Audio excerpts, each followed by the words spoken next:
qué es conveniente hacer testamento?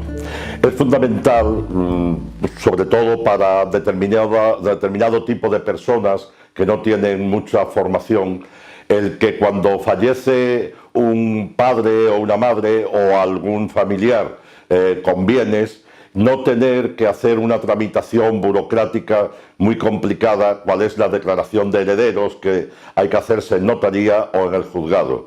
Por eso es conveniente, y lo aconsejo a todos los clientes, hacer testamento ante notario. El testamento se puede hacer abierto, que es el que se hace ante notario, con muy pocos trámites, o hológrafo. El testamento hológrafo es aquel que se hace en manuscrito en un folio con unos requisitos determinados, que son exclusivamente poner la ciudad y la fecha, y por supuesto manuscrito y la firma.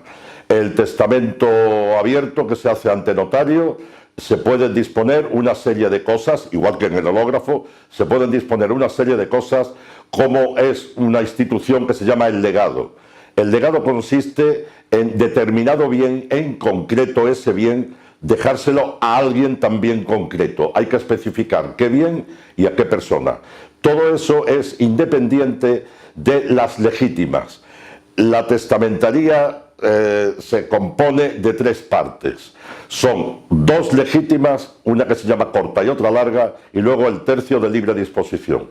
La legítima estricta tiene que ser obligatoriamente para todos los hijos. No puede haber desheredación, nada más que en casos muy concretos, que no voy a entrar porque es bastante técnico. Y el tercio de mejora, que es el otro tercio, puede dejarse a uno de los hijos, pero también tiene que ser heredero. Y el tercio de libre disposición se puede dejar a la persona que considere oportuno el testador.